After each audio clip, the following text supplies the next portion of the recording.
Assalamualaikum. Aku balik kedai Eco tadi. Beli barang sikit. Ni apa ni? Tengok Aidan. Dash lady. Dash lady. Wow.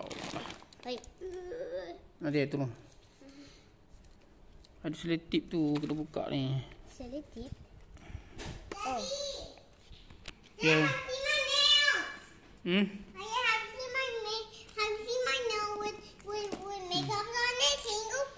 Ni apa ni? Pistol. Ni Aidan punya pistol. Ni apa ni Aidan? This is a 3D physics. Ini Ini white tape. Tape. Ini glove. Glove. Open this. Ini tempat tu. Tempat spray tu. Mana? Buat nyamuk.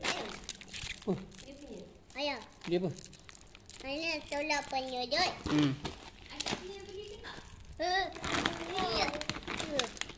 Ni. Ya, ada punya. Dah. Ni kek Aidan. Mana tolak? Goncang dulu. Shit. Kita tekan. Sini. Tak situ. Tekanlah. Tu. Jaga tumpah. Okey, lagi apa? Beli ni geng.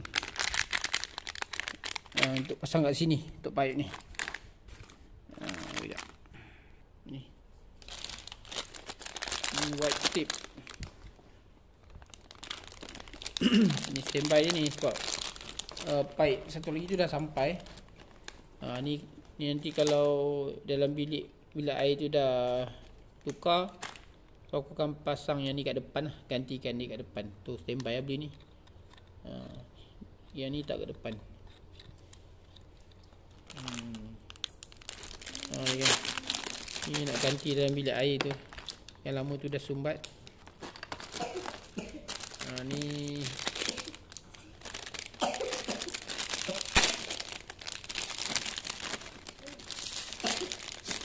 tak tahulah okey ke tak okey ni. Ni.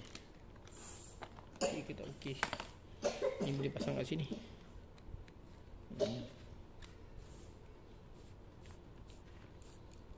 Okey. Nanti ni. Besar lah. Ini kecil. Besar punya. Open. Yes. Tu. Tolak ni. Kalau slow nanti koyak. Slow. Dia tengok. Slow nanti koyak. Slow tau. Okay. Slow. Slow. How can I hear? Okay. Yeah. Dah usai tip ni. Dah usai tip. Kuat ke tak kuat tak pastilah. Harap kuat lah.